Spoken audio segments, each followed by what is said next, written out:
Geographic arbitrage, geoarbitrage, you may have heard the term, but what is it, Bryce? What is geoarbitrage? Geographic arbitrage, the first time I've heard of it was from The 4-Hour Workweek, a book called The 4-Hour Workweek by Tim Ferriss. And in it, he was talking about the power of using the internet and geography in order to really supercharge your finances. The basic idea is if you have the ability to work over the internet. So a lot of software development jobs, for example, allow this. Like if you're writers and bloggers like us, you can do this as well. And of course, during the pandemic, many jobs were forced to become remote, just out of sheer necessity. But if your job allows you to do that, it's possible to work in a location in which your earning power is quite high, like in the United States, and spend in a location in which the cost of living is quite low, like Thailand.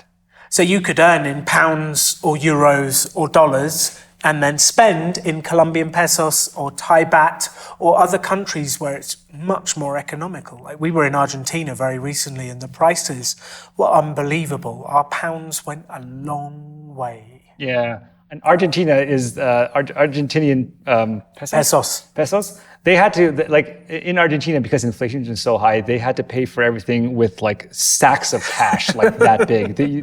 You had to take out like, how many pesos was it to pay for your airplane tickets? We had, literally, they gave us one of the bank bundles of money that we bought the tickets with. But I think one of the most stark examples of this is when we came and hung out with you in Chiang Mai, right. And we went straight from Chiang Mai in Thailand to New York. And our first breakfast in New York was $120. Like, how long would that feed you for in Thailand?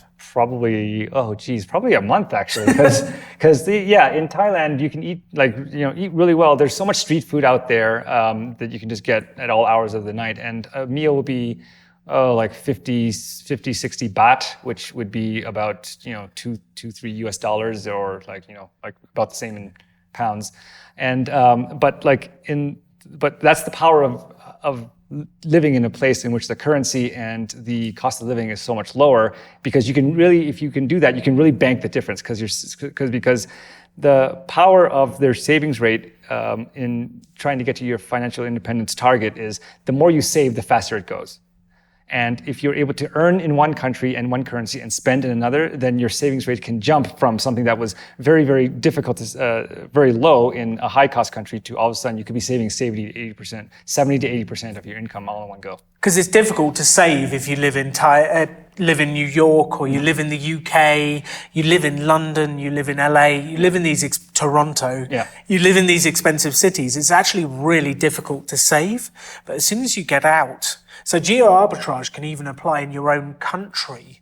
Like, you don't have to leave your country. If you just move from Toronto to another area, or you move from London to an area further north, or like you can just move around the country and you can find areas that are far cheaper than the one you're already living in. Yeah, oftentimes big cities are expensive because people have to move there in order to for the jobs.